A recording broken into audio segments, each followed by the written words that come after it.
Moi boas noites, señoras e señores. Benvidos un día máis ás Pontes. Hoxe tempo xa para repasar a actualidade municipal e que comezamos coa última nova que chegaba da Xunta de Galicia, porque onte mesmo declaraba como proxecto de interese estratéxico o complexo industrial que a empresa chinesa SIAC quere instalar entre As Pontes e Ferrol.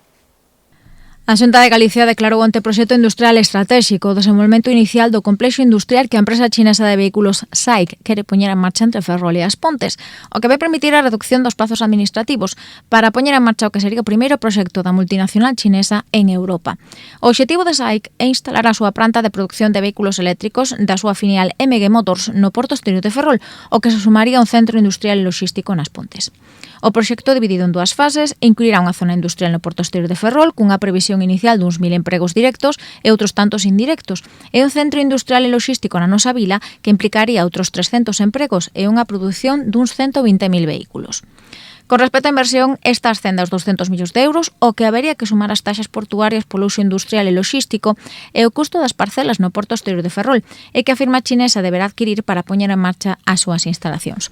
En canto aos prazos de execución, as obras iniciaríanse no 2027 e a intención é que a factoría do Porto Exterior estivese operativa antes de que rematase 2028. Dende a Xunta de Galicia, a propia consellera de Industria, María Jesús Lorenzana, apuntaba que tamén precisa a colabora do Goberno Central, xa que tras a declaración como pie do proxecto, agora o Porto de Ferrol deberá outorgar as correspondentes concesións a MG Motors e o Consello de Ministros terá que emitir a autorización de inversión estranxeira directa ao non tratarse dunha empresa europea. De aí que a viabilidade do proxecto vai estar condicionada á obtención destes permisos e autorizacións necesarios, á realización de avaliacións económicas favorables e a existencia de respaldo público.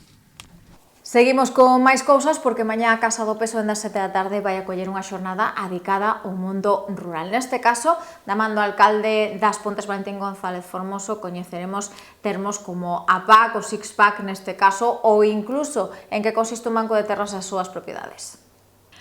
A Casa do Peso acollerá mañá unha nova cita formativa impulsada polo Concello das Pontes. Nesta ocasión, da man de Terra Agraria e Xestión do Territorio, o obxectivo que se persegue por parte do Goberno Municipal é achegar á veciñanza información práctica, útil e actualizada sobre os principais instrumentos de movilización de terras e da xestión do territorio rural en Galicia. A convocatoria que arrincará a 7 da tarde no Salón de Actos contará coa participación do alcalde das Pontes, Valentín González Formoso, e do técnico da Oficina Rural, Alejandro Martínez. Está dirixida a aquelas persoas interesadas na realidade actual do rural galego, especialmente propietarios de parcelas, persoas vencelladas ao sector agrario e gandeiro, emprendedores do medio rural e cidadanía en xeral. Con respecto aos temas que se van a abordar, falarase sobre a movilización e acceso á terra para poñer en marcha proxectos agrarios, o funcionamento do Banco de Terras e doutras ferramentas de xestión territorial, así como sobre aspectos técnicos e administrativos vencellados ao SICPAC e a súa relación coa política agraria común. Outro dos bloques da sesión estará centrado na seguridade xurídica, analizando cuestións relacionadas coas cesións de uso, contratos e diferentes fórmulas legais que permiten garantir unha xestión segura e ordenada das parcelas rústicas. É tempo xa para falar de solidaridade porque este mesmo domingo As Pontes e os veciños e veciñas volven ter unha cita coa andaina anual da Xunta Local da Asociación Española contra o Cancro. Nesta ocasión, o percorrido de case 5 km vai ser apto para todo tipo de idades e arrancará ás 11 da mañá diante da Casa do Concello. As Pontes volverá a sair ás rúas este domingo por unha boa causa e da man dunha nova convocatoria da Xunta Local da Asociación Española contra o Cancro e mediante a andaina As Pontes en marcha contra o cancro. O así, unha vez máis, e xa van 7, a nosa vila acollera esta cita coa que se busca recadar fondos para as labores de investigación que se impulsan durante o ano da man desta entidade e tamén para respaldar as persoas enfermas e familiares. A xornada abrirase diante da Casa do Concello ás 11 da mañá e contará cun percorrido urbano circular de 4,5 km de baixa dificultade, polo que é apto para todo tipo de idades. O prezo de inscripción é de 8 euros para persoas adultas e 5 euros para menores de 12 anos, o que inclúe unha camiseta e un dorsal solidario como agasallo conmemorativo da iniciativa.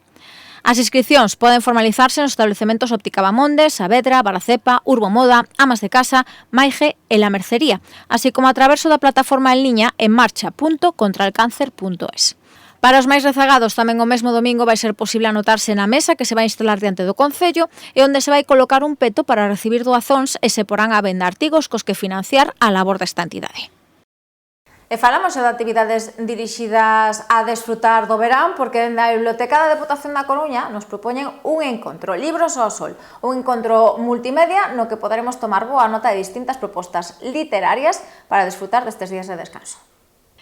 Coa chegada do bo tempo e as vacacións á volta da esquina, a Biblioteca da Deputación da Coruña convida aos lectores e lectoras a preparar a súa maleta literaria da man de Libros ao Sol. Trátase dun encontro en liña co que se busca conectar a comunidade lectora e ofrecer unha selección de recomendacións e suxerencias literarias axeitadas para desfrutar durante os meses de calor, o tempo que se aposta polo uso das novas tecnoloxías e do mundo digital para promocionar a cultura, en este caso concreto, o mundo da literatura. Libros ao Sol vaise desenvolver o vindeiro día 11, de 8 a 9 da noite, e vai consistir nunha posta en común de títulos de obras de todo tipo da man dos clubes de lectura en liña da propia Biblioteca Provincial. Deste xeito, crearase un catálogo de recomendacións de títulos e autores para ler nos vindeiros meses e incluso haberá oportunidade de debater sobre os títulos propostos. Para participar abonda con acceder por videochamada ao enlace que podemos atopar nas redes sociais da propia Biblioteca Provincial e sumarse a esta novidosa e interesante iniciativa que tamén nos vai permitir irse marcando plan para estas desexadas e vindeiras xornadas de descanso. Porque un libro é o mellor dos compañeiros, se imos á praia, de camping ou simplemente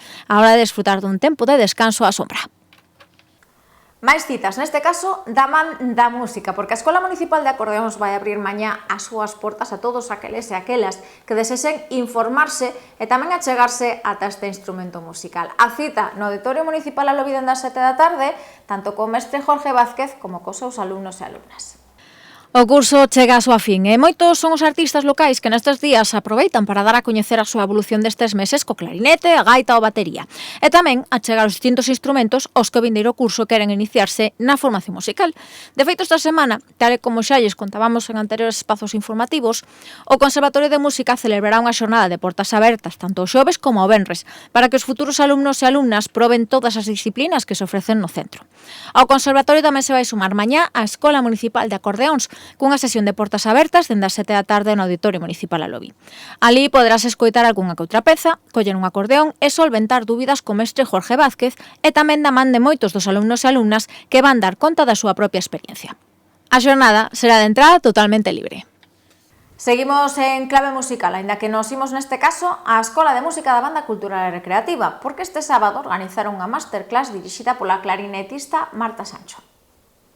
A Escola da Banda Cultural e Recreativa volvía a apostar o pasado sábado por incrementar a formación dos seus alumnos e alumnas e desta vez contouse coa visita da prestixiosa clarinetista Marta Sancho Andrés. Media dúcia de persoas asistiron a esta particular masterclass na que a catedrática de clarinete no Conservatorio Superior de Música da Coruña ofreceu diferentes pautas do método MOM, Musicality of Movement Approach, ideado por Virac Desó, e co que se pretende axudar os intérpretes a mellorar a súa presenza escénica, a conexión co corpo e a expresividade artística. A experta fondou mediante distintos exercicios de relaxación, posturais ou de respiración na importancia que ten tamén o movimento do corpo do artista á hora de interpretar unha peza e que é imprescindible para comunicar e transmitir o sentir de cada composición. Mediante diferentes consellos individuais a cada unha das persoas participantes, o que se sumaron tamén apuntes de carácter xeral, a clarinetista multidisciplinar axudou a mellorar a formación escénica, emocional e corporal dos asistentes e deixou unha clara reflexión: a necesidade de incorporar este tipo de formación nos currículums dos artistas para unir corpo, mente e emocións cada vez que se suban a un escenario e busquen conectar co público que se atopa no patio de butacas. Seguimos con formación, aínda que neste caso ímonos ata o taller artístico Comeluz. Ali desenvolvíase o pasado domingo un interesante obradoiro para aprender da man de arxila a elaborar os seus propios pratos e vasos. O taller artístico Comeluz retomou este domingo os seus obradoiros e que tralo éxito do curso de coiro celebrado hai uns días, para esta segunda proposta apostábase por un taller dedicado ao mundo da cerámica. Así da man da artista cedeiresa Martina Beceiro, do estudo Mai Cerámica, media dúcia de persoas se animaron a pasar a mañá do domingo moldeando o seu prato e a súa cunca, dándolle cor, vivindo a experiencia que supón o seu cocido e finalmente aplicando unha fermosa capa de esmaltado. Un xeito do máis entretido para valorar o traballo que ten detrás transformar a arxila nunha cunca ou nun prato artesán para o noso almorzo.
Houbo quen se decantou polas cores clásicas do branco e azul e tamén quen innovou coa forma ou cos patróns de decoración, pero no que todos os participantes coincidiron foi no divertido desta actividade e en apreciar o traballo que hai detrás de cada peza artesanal e que en moitas ocasións nos custa ver e valorar.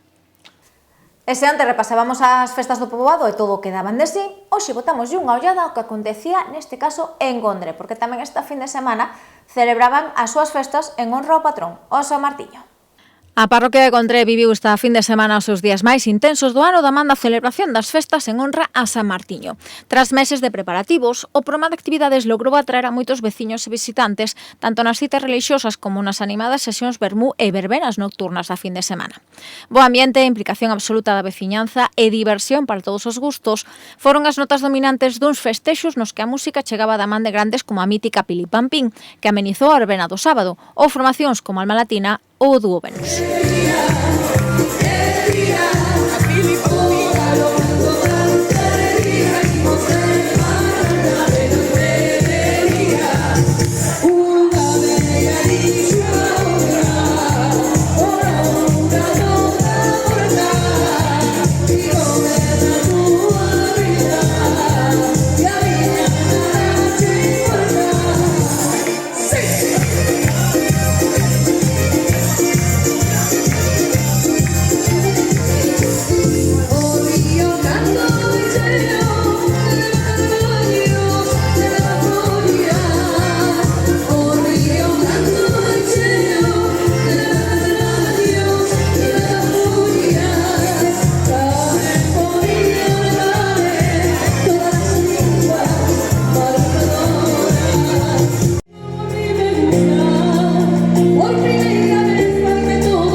En resumo, unha fin de semana de altura, con bo ambiente, boa música, tempo para desfrutar da compañía dos veciños e veciñas e para comezar xa a adestrar para as grandes festas do verán.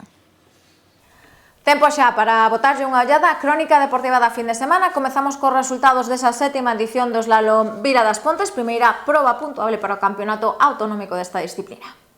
O Automóvil Club As Pontes sumou este sábado un novo éxito da man da 7ª edición do Slalom Vila das Pontes e que serviu como proba de apertura do Campeonato Galego desta disciplina. 83 pilotos tomaron parte nunha cita na que a novidade non foi o trazado en sí, xa que o Circuito de Velocidade das Pontes volvía a coller esta cita, senón a súa dirección, porque para sorprender os participantes, neste 2026 optouse por facer o tradicional percorrido de case quilómetro e medio, pero en sentido contrario.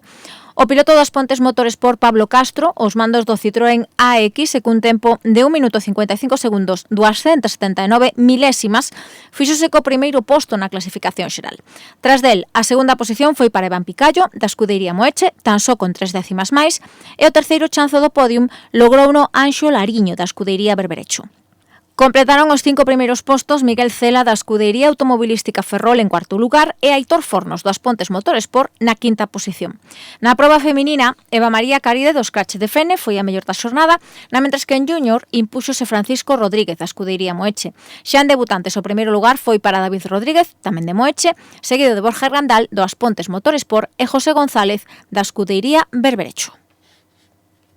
Seguimos con deportes, neste caso non con resultados, pero iso sí, imos falar de fútbol, do CD As Pontes, porque esta fin de semana tiveron un percance no torneo de categoría alevín disputado en Cedeira. Dende o Clube Pontes veñen de emitir un comunicado no que explican a situación. O Clube Deportivo As Pontes ven de emitir un comunicado en relación aos altercados acontecidos a pasada fin de semana no torneo alevín de Cedeira, en o que os axentes da Garda Civil tiveron que intervir ante un suposto caso de insultos racistas no encontro entre o Racing San Pedro e o equipo pontés, en o que supostamente estiveron implicados xogadores, familiares e o adestrador do CD As Pontes. Segundo a dirección do clube, precisamente o clube realizou as investigacións oportunas e non hai proba algunha que acredite os insultos atribuídos a xogadores ou equipo técnico pontés. De feito, dende a entidade aseguran que teñen moi claros os valores que queren promulgar e que se basan no respeto, a igualdade e a inclusión, con tolerancia cero a todo tipo de condutas racistas, polo que se atopan probas que acrediten este tipo de comportamentos, tomaránse as medidas necesarias e expulsarase do clube a esa persoa. Asemade, con respecto ás palabras que se atribúen ao adestrador das Pontes, dende a directiva defenden a presunción de inocencia dunha persoa que leva moitos anos nas filas do clube, adestrando a nenos e nenas de todas as relixións, nacionalidades e razas, sen ningún tipo de mancha no seu expediente, e anuncian o inicio de accións legais ante as diferentes acusacións anónimas verquidas nas redes sociais. Pois así rematamos, señoras e señores. Mañá máis información aquí ás 9:30 da noite na televisión local, tamén mañá unha media da tarde en Radio Menos 107.5 e, por suposto, en todo momento nas redes sociais do Concello das Pontes e na web aspontes.org. Teñan moi bo descanso.